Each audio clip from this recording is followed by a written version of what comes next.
Halo semuanya, selamat datang di Barakal Talks, bincang problematika mahasiswa bareng Alfad dan Kezia. Hai semuanya, di sini kita akan membahas mengenai problematika anak muda nih. Jadi buat kalian anak muda atau yang masih berjiwa muda, tonton podcast ini dari awal sampai akhir ya. Jadi kita bakal bahas apa sih Kes di episode pertama kita ini? Oke, tadi kan kita udah singgung nih Fat, kalau kita akan membahas mengenai problematika seorang mahasiswa. Nah, problematika mahasiswa tuh nggak jauh-jauh amat dari nilai IPK, terus dosen killer, atau mungkin percintaan, dan sebagai anak rantau pastinya adalah homesick ya Fat ya. Oke, sebagai anak rantau kamu sendiri dari Solo dan aku juga dari Padang. Berarti kita berdua sesama anak rantau nih Kes. Bisa dikasih tahu nggak sama teman-teman semua gimana sih rasanya jadi anak rantau di kota Malang ini? Oke, karena kamu tadi udah spill kalau aku dari Solo, sebenarnya dari Solo ke Malang tuh nggak jauh-jauh banget ya teman-teman, karena masih sama-sama di Pulau Jawa. Tapi sebenarnya nih Fat, ada banget kagetnya, karena mulai dari gaya bicaranya, logatnya, bahkan bahasanya pun ada perbedaannya gitu, dan tentunya ada senang dan sedihnya juga. Nah, seperti kata-kata kamu di akhir nih, ada senangnya dan juga ada sedihnya. Mulai dari senangnya dulu nih, diceritain dong sama teman-teman kita. Oke, kita kasih senang-senangnya dulu nih ya buat teman-teman. Senangnya itu ya kayak gini nih, kita ketemu teman baru, terus kita ketemu pengalaman-pengalaman baru, terus belajar mandiri, dan yang paling menyenangkan tuh ya teman-teman, adalah kalau kita pulang malam, itu nggak ada sama sekali yang marahin, Fat. Waduh, jadi teman-teman, Kezia ini sering pulang malam ya? Duh, jangan di-spill di sini, takutnya nanti mamahku denger, terus tiba-tiba dia WA, Kak, udah pulang belum? Waduh. Nah, tadi nih Kes, senangnya udah dibahas semua. Sekarang sedihnya nih, boleh di-spill nggak sama teman-teman kita? Oke, karena kita jauh dari keluarga nih ya, yang pasti adalah homesick, Fat. Terus yang kedua adalah kalau apa-apa tuh sekarang mikir tentang duit, entah mau beli baju, bahkan mau beli makan pun mikir duit ya pastinya. Dan karena Malang ini lagi musim hujan ya Fat ya, aku tuh ngerasa jadi sering kedinginan gitu di sini karena setiap hari kehujanan pulang dari kampus ke kos, Fat. Nah, iya nih, udah malang musim hujan, mendung, dingin, jadi vibes-nya nih Kes, enak banget ya buat ngegalau. Bener banget, vibes Malang nih enak banget buat ngegalau. Entah itu karena doi kita nggak bales chat padahal dia online, atau ngelihat dia sama temen ceweknya yang lebih akrab. Ini tuh Malang tuh vibes-nya cocok banget buat ngegalau ya Fat ya. Nah, karena vibes Malang udah cocok nih buat ngegalau, siapa tahu nih ada teman-teman kita yang lagi ngegalau juga, nggak apa-apa, kita akan bertanggung jawab karena podcast kita kali ini ya berjudul Guru, Stokis Stoikis Main main Aja. aja. Oke, buat teman-teman yang lagi ngerasain relationship-nya lagi sering cemburu-cemburu nggak jelas, overthinking, atau pacarnya sering marah-marah nih, ajak aja pacarnya buat dengerin podcast kita kali ini karena kita akan membahas seputar cemburu dan overthinking dari sudut pandang psikisme ya Fat ya. Iya, tapi rasanya kurang afdol nih kalau kita bahas panjang lebar tentang relationship dan temen-temennya, tapi kita berdua nggak tahu nih gimana sih keadaan relationship kita masing-masing, bener nggak sih? Bener banget, tapi kita berdua cerita relationship kita tuh jangan dalam-dalam ya Fat. Takutnya teman-teman yang denger nanti malah jadi nangis karena denger kisah cinta kita yang tragis gitu Fat. Waduh, jadi podcast galau ya guys? Bener banget. Dan aku lihat-lihat nih Fat di Instagram kamu ataupun cerita-cerita kamu tuh kayaknya belum ada pengisi hati kan ya buat kamu Fat. Iya, aku juga bingung sih kok nggak ada ya Kes yang mau sama aku. Kamu berarti masih available ya? Ah, bener. Padahal kita lihat ya teman-teman, Alfat itu udah putih, ganteng, keren, anak manajemen UB pula. Tapi kenapa gitu belum ada yang mau sama dia? Ngomong-ngomong, tipe pasangan ideal kamu tuh kayak gimana sih, Fat? Oke, jadi sebenarnya aku nggak nerapin sih tipe pasangan ideal secara fisik ya. Tapi aku tuh nekenin banget yang penting nyaman gitu loh guys. Oke, yang penting nyaman. Ngomong-ngomong soal nyaman, kamu cari yang nyaman buat apa sih, Fat? Nyaman buat diajak ngobrol, nyaman diajar buat bertukar pendapat, nyaman diajak, pokoknya biar kita itu sama-sama grow up bareng lah. Oke, nyaman buat sama-sama berkembang bareng gitu ya, Fat ya? Bener-bener. Oke, aku setuju sih. Kita harus cari pasangan yang dimana nggak cuman kitanya yang berkembang atau dianya berkembang, tapi kita harus cari yang sama-sama mau berkembang biar nggak stagnan gitu ya. Bener-bener. Nah, tadi kan udah bahas tentang aku nih. Sekarang boleh di-spill gak sama teman-teman? Tipikal pasangan ideal seorang Kezia itu kayak gimana sih? Oke, tipe pasangan idealku ya. Sebenarnya kalau cari yang tipe idealku, aku juga bingung sih Fat, karena sebagai perempuan aku ngerasa tuh aku belum seideal itu juga gitu. Cuman kalau boleh minta ke Tuhan, aku pengennya tuh yang pertama hitam manis, kumis tipis dan harus cinta Tuhan sih Fat. Waduh, hitam manis, kumis tipis, cinta sama Tuhan. Itu kayaknya nggak tipe aku banget ya. Maksudnya tuh nggak menggambarkan aku banget ya, Kes. Bener 180 derajat dari kamu ya Fat ya. Oke, berarti kalau aku lihat-lihat di story kamu nih, kamu tuh kayaknya lagi deket sama cowok yang sesuai tipe kamu, hitam manis, cinta Tuhan, terus kumis tipis, bener gak? Bener banget, tapi ngomong-ngomong ketahuan ya kamu sering nge-stalk Instagramku ya. Sebenarnya cuma lewat di story aku doang sih, tapi bener gak sih? Oke, bener sih, lagi ada yang sesuai kriteriaku itu. Nah, berarti udah sesuai kriteria yang sekarang. Nah, tapi kalau boleh tahu lagi nih, yang sekarang ini tuh udah jadi pasangan kamu yang keberapa sih, guys? Oke, ini jadi ceritanya aku dan Tuhan menutup aib rapat-rapat, tapi Alfat malah nyebarin di podcast ini ya. Waduh, boleh dong di-spill dikit sama teman-teman kita. Oke, kalau cowokku yang sekarang ini aku lagi ngejalanin di hubunganku yang ketiga kali sih, Fat. Yang ketiga ya, berarti udah ada 2 cowok kurang beruntung nih sebelumnya yang pernah menjadi pengisi hati seorang Keja, bener gak? Bener banget, Fat. Kalau boleh nih di-spill sama teman-teman kita, penyebab gagalnya kamu sama 2 cowok sebelumnya itu apa sih? Oke, yang pertama itu aku ngejalanin relationship itu waktu SMP. Jadi istilahnya kayak cinta monyet gitu lah. Oke. Terus aku udah kenal nih sama ibunya dan dia juga udah kenal sama mamahku tuh. Waduh, Udah kayak kenal banget, terus merasa udah cocok karena hitam manis, kumis tipis gitu. Tapi sayangnya Fat, sayangnya apa tuh? Tuhan memang satu, kita yang tak sama. Wah, kayak judul lagunya Firza ya. Tuhan kita cuma satu, kita yang berbeda. Aduh, ini bukan Indonesian Idol ya. Waduh. Tapi walaupun aku nggak tahu lagunya ya, tapi intinya kita beda agama, Fat, Beda sayangnya. agama. Padahal udah cocok banget ya. Iya sih. Ya, tapi itu emang berat sih, Kes. Nah, tadi kan yang pertama, satu lagi. Sebelum sedih-sedihannya kita tutup nih. Yang kedua, penyebab gagalnya apa tuh? Oke, agak sedih ya ini ngungkit masa lalu nih, move on-nya bertahun-tahun terus di sini diungkit agak sedih banget. Waduh. Gak apa-apa dong buat sobat Baraka kita nih. Oke, nggak apa-apa deh buat sobat Baraka. Yang kedua ini teman-teman, sebenarnya udah cocok banget, udah cinta Tuhan, hitam manis, kumis tipis. Tapi sayangnya kita tuh harus LDR Malang Jogja. Kalau kata orang-orang tuh LDR sama orang Malang susah banget ya, Fat ya. Apalagi anak UB. Aduh, Universitas Buaya sih katanya. Banyak banget sih katanya. Oke, katanya di depanku juga salah satunya. Waduh, enggak ya guys.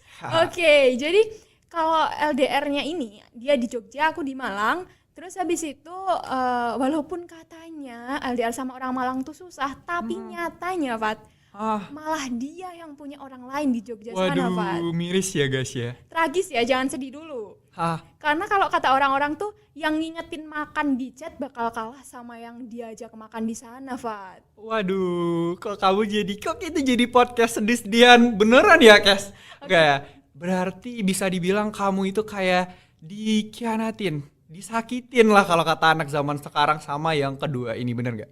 Bener banget, dan karena aku istilahnya dibohongin gitu ya, di cheating gitu, traumanya sampai sekarang tuh masih ada banget, Fat. Jadi kalau misal aku sama yang sekarang nih, aku tuh sering banget cemburu, overthinking, gak jelas gitu karena pengalaman sebelumnya aku pernah dibohongin, Fat. Waduh teman-teman, jadi seorang Keja karena dikhianatin cowok sebelumnya sampai trauma loh. Tadi aku spill dikit nih, aku dengar dikit kata-kata akhirnya, bahkan saking traumanya jadi malah sering cemburu, sering overthinking sama cowok yang sekarang. Bener ya? Bener banget, Fat. Tapi ngomong-ngomong soal cemburu dan overthinking nih, Kes. Sesuai judul podcast kita, cemburu, stoikis main aja. Nah, ada satu ajaran filsafat, yaitu filsafat stoikisme yang bisa untuk mengatasi atau bahkan menghilangkan rasa cemburu, rasa overthinking, atau tindakan-tindakan yang gak jelas lah yang berujung ke kita jadi berantem gitu di dalam menjalin hubungan. Duh, kayaknya asik banget ya kalau kita mempelajarin tentang filsafat stoikisme ini. Untuk itu, biar teman-teman bisa lebih paham nih tentang stoikisme itu sendiri, kita langsung aja mulai ya, Fat. Stoikisme itu sebenarnya apa sih, Fat? Nah, jadi teman-teman, secara sederhana nih, stoikisme itu adalah filsafat yang mengajarkan kita tentang Bagaimana caranya untuk mengontrol emosi negatif dan melipat gandakan kebahagiaan kita. Oke, sebagai manusia tuh kita pastinya pengen dong ya kebahagiaan di dalam diri kita itu berlipat ganda gitu. Dan mengesampingkan emosi-emosi negatif kita, Fat. Terus caranya nih untuk bisa menerapkan stoikisme itu gimana sih, Fat? Caranya, dasar dari stoikisme ini kayak sebenarnya adalah dikotomi kendali. Jadi ada hal-hal yang bisa kita kontrol dan ada hal-hal yang gak bisa kita kontrol, Kes. Dan sayangnya banyak dari kita itu menetapkan kebahagiaan kita malah di hal-hal yang gak bisa kita kontrol itu, Kes. Oke, sebelum itu ada hal yang bisa kita kontrol dan hal yang nggak bisa kita kontrol. Contohnya gimana tuh, Fat? Nah, contohnya dari hal-hal yang gak bisa kita kontrol dulu. Contohnya, mulai dari tindakan orang lain terhadap kita, sikap orang lain, persepsi orang lain, pokoknya yang berhubungan dengan orang lain, itu pada umumnya itu hal-hal yang gak bisa kita kontrol. Dan hal-hal yang bisa kita kontrol itu adalah hal-hal yang berkaitan dengan diri kita. Mulai dari persepsi kita, terus tindakan kita, terus ucapan yang mau kita bilang nih, itu adalah sepenuhnya ada di kendali kita, Kes. Gitu. Oke, mungkin buat teman-teman nih yang lagi ngejalanin relationship ya, mungkin lagi sering cemburu, lagi sering overthinking, gimana sih ngehubungin antara relationship kita ini yang lagi sering berantem dengan yang namanya dikotomi kendali, Fat? Nah, dikotomi kendali, sebelumnya aku tanya nih, kamu biasanya cemburu itu kenapa sih? Oke, seperti yang tadi aku udah bilang ya, karena ada pengalaman masa lalu yang buruk, jadi aku tuh sering cemburu kalau cowok aku ini lebih dekat sama teman perempuannya, atau bahkan dia tuh sering banget nge-repost foto mereka berdua di story Instagram, sedangkan dia nggak pernah tuh, Fat, namanya ngepost foto sama aku. Jadi kayak sedih banget nggak sih? Oke, jadi aku tangkap kayak cowok kamu nge-repost story sama cewek lain terus kamu sedih. Nah, kalau kamu nerapin stoikisme nih, itu awalnya aja udah salah, Kes. Karena dikotomi kendali. Hal yang dilakuin cowok kamu itu, nge-repost cowok kamu itu ada di luar kendali kamu. Sementara hal yang ada di kendali kamu, ya itu persepsi kamu sendiri. Pemikiran kamu sendiri, terus respon kamu ke cowok kamu setelah melihat itu sepenuhnya ada di kendali kamu. Jadi harusnya kamu itu kalau, kan kenapa kita sedih? Karena kita menaruh kebahagiaan kita kepada orang lain gitu loh, Kes. Oke, berarti seharusnya aku tuh fokus sama hal-hal yang bisa jadi kendaliku ya, Fat? Bener. Oke, berarti ada nggak sih, Fat, cara lain nih selain dikotomi kendali yang lebih mudah? Kenapa aku cari yang lebih mudah? Karena sebagai perempuan ya, jiwa stalking kita tuh luar biasa, tidak bisa tertandingi. Dan kayak susah gitu buat kita selalu positive thinking, Fat. Oke, aku bener sih. Kalau cewek itu biasanya emosinya tuh lebih ya dari cowok yang biasanya lebih ke arah rasional. Tapi jangan khawatir ya, guys, jangan khawatir ya, Kes. Aku kebetulan pernah baca nih di buku Filosofi Teras. Dia tuh pernah maparin salah satu teknik nih untuk awal mula kita menerapkan stoikisme ini. Tekniknya itu disebut dengan teknik STAR. Oke, teknik STAR. Gimana tuh, Fat? Tadi dikotomi kendali, sekarang teknik STAR. Teknik STAR tuh gimana? Teknik STAR ini adalah singkatan dari 4 kata. Oke, teknik STAR ada 4 kata. Apa aja tuh, Fat? Yang pertama, apa kalau STAR? Oke, huruf pertama ya. Huruf pertamanya ada S, Fat. S ini adalah stop. Stop. Apa yang perlu diberhentiin, Fat? Nah, jadi kan kita bahas lagi ya, guys, tentang repost story. Nggak apa-apa dong ya. Oke, nggak apa-apa walaupun agak nangis sedikit di dalam hati ya ini. Iya, biar relate juga nih sama judul podcast kita. Oke. Nah, nih cowok kamu udah nge-repost story contohnya. Jadi, biasanya kita ngapain? Biasanya kamu ngapain kalau cowok kamu nge-repost story bareng cewek lain? Oke, yang pertama pasti aku kayak di dalam hati loh. Agak kaget dulu ya, jujur ya. Terus yang kedua, mendem doang sih di dalam hati. Mendem. Kok nge-repost story cewek lain, kok di-post, kok sama aku enggak gitu. Terus marah tapi di dalam hati. Terus yang terakhir adalah silent moment. Karena aku takutnya nanti waktu aku ngomong sama dia, malah kita jadi berantem besar, Fat. Nah, jadi langkah terbaik nih yang harus kita lakuin kalau kita ngelihat hal-hal yang negatif itu tadi, di stop dulu semua pikiran-pikiran negatif kita. Jadi kayak kita tuh teriak dalam diri kita, time out. Waktu habis buat mikirin hal-hal negatif. Biar apa? Biar kita bisa selanjutnya berpikir rasional, Kes. Oke, berarti kita berhentiin dulu ya emosi-emosi negatif itu yang ada di dalam diri kita ya, Fat ya. Benar. Oke, lalu di huruf kedua ada T, Fat. Apa tuh T-nya? T-nya itu adalah think. Think, teman-teman. Apa yang harus kita pikirin? Apakah cemburunya, apakah overthinkingnya atau gimana tuh? Enggak gitu dong, Kes. Oke. Apa gunanya kita belajar stoikisme? Jadi thinknya ini adalah dipikirin hal-hal rasional. Jadi setelah kita stop nih, kita balikin lagi ya, Kes, ke repost story, nggak apa-apa ya? Nggak apa-apa banget, Fat. Waduh. Oke, buat teman-teman nggak apa-apa ya, Keija mengingat-ingat masa lalu. Jadi setelah kita stop nih pikiran-pikiran negatif itu tadi, selanjutnya kita pikirin nih kemungkinan apa sih yang rasional gitu loh. Misal kayak si Keija cowoknya nge-repost story dengan cewek lain, itu kita bisa pikirin setelah kita stop tadi ya emosi negatifnya, itu kita bisa pikirin nih kemungkinan rasional yang bisa terjadi. Bisa aja kan itu adalah temennya, atau itu adalah rekan kerjanya, atau rekan kuliahnya, atau bisa jadi juga sih itu selingkuhannya. Tuh kan, Fat. Sebagai cewek kan stalking kita luar biasa ya. Pasti kita tahu dong mana yang adiknya, mana yang kakaknya, atau mana yang cuman teman gitu. Jadi boleh dong ya kita berpikir yang baik dan berpikir yang buruk gitu. Boleh banget, Kes, tapi ingat, gak boleh melibatkan emosi dan harus rasional, teman-teman. Nah, setelah kita pikirin, selanjutnya kita masuk ke kata yang selanjutnya, Kes. Yaitu ada huruf A. Bener. A-nya itu adalah assess atau nilai. Oke, apa tuh, Fat, yang dinilai? Nah, jadi setelah kita stop emosi negatifnya, terus kita pikirin secara rasional hal-hal yang mungkin secara rasional, baru selanjutnya kita nilai mana sih yang paling rasional gitu loh dari semua kemungkinan itu tadi. Jadi mungkin nih kamu bisa kayak ngelis di pikiran atau bahkan dicatat gitu. Misal kayak nge-repost story, balik lagi ya, guys. Ya nggak apa-apa, Fat. Oke, jadi kayak 1, mungkin itu adalah temennya, 2, teman kerja, 3, sepupunya, 4, kakaknya, atau 5, selingkuhannya gitu. Tapi ingat, setelah itu kita nilai secara rasional, kayak ini mungkin gak sih ini temennya, kalau gak mungkin dicoret gitu. Atau mungkin gak sih ini selingkuhannya, kalau gak mungkin dicoret. Tapi ingat ya, harus rasional, harus ada bukti yang jelas gitu loh. Jangan kayak ngelihat dia foto bareng 2-3 kali, oh ini selingkuhan, kan gak mungkin gitu loh. Nah setelah berpikir secara rasional itu tadi dalam penilaiannya, baru selanjutnya kita masuk ke kata yang keempat, guys. Yaitu ada R, Fat. R-nya apa tuh? Nah R-nya itu adalah respon. Oke, apa yang harus kita respon, Fat? Nah, jadi setelah kita stop nih semua pikiran negatif tadi, kita list nih kemungkinan yang terjadi, terus kita nilai secara rasional nih, yang mana sih yang paling rasional dari yang rasional gitu loh. Habis itu baru kita ambil respon secara rasional juga, guys.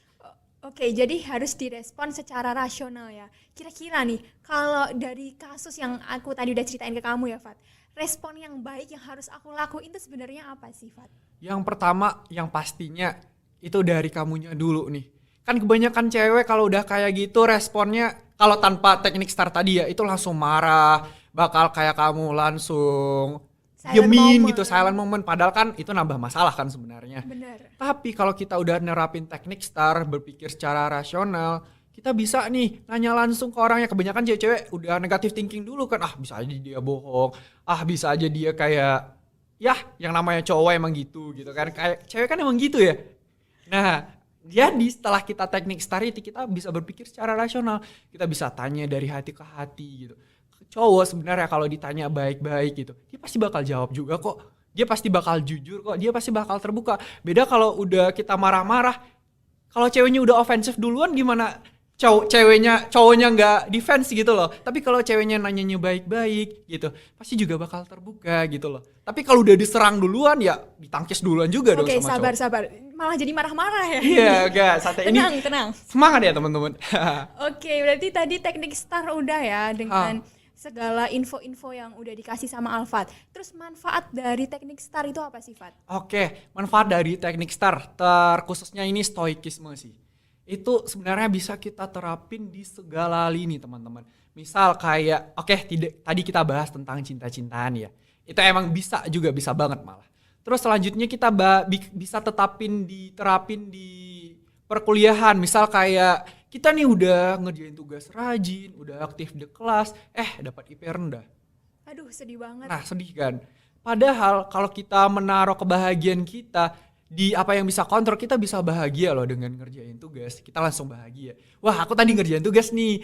Terus kita habis UTS. Wah, untung ya aku tadi belajar. Nah, itu bisa kita taruh kebahagiaan kita di sana. Jangan di orang lainnya. Kalau dosennya suka-suka dia ngasih nilai berapa. Tapi kalau kita taruh kebahagiaan di sana kan kayak sayang banget gitu loh. Atau di kemacetan nih, kita bisa terapin teknik STAR di kemacetan nih. Contohnya kayak kita resah macet. Sebenarnya kan kalau macet kita tinggal pilih jalan lain gitu dibanding kita ngomel-ngomel gak jelas. Atau seandainya gak ada jalan lain, kita bisa pilih cara lain nih. Kalau macet kita bisa baca buku, bisa dengerin podcast. Jadi sebenarnya guys, inti dari teknik STAR dan induknya stoikisme ini adalah bagaimana caranya menjadikan masalah itu sebagai suatu kebahagiaan. Jadi kayak kita cari celah dalam masalah menjadi kebahagiaan gitu. Aduh, manfaatnya asik banget ya, dimana kita sebagai manusia ini bisa melipat gandakan kebahagiaan itu sendiri, teman-teman. Nah, dari info-info yang udah dikasih sama Mr. Stoikisme kita ini, si paling stoikisme, si Alfat ini, pastinya teman-teman bisa relate dong ya sama kehidupan kita di masa sekarang ya, Fat ya.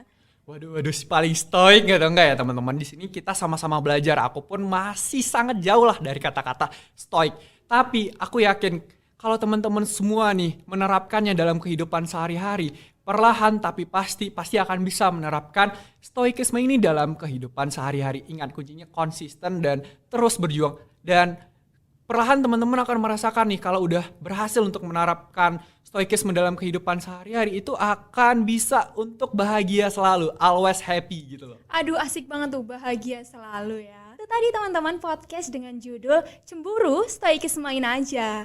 Aku Kezia Virginia dan partner aku Alwatino Romadias Maulana. Kami pamit undur diri. Sampai jumpa semuanya.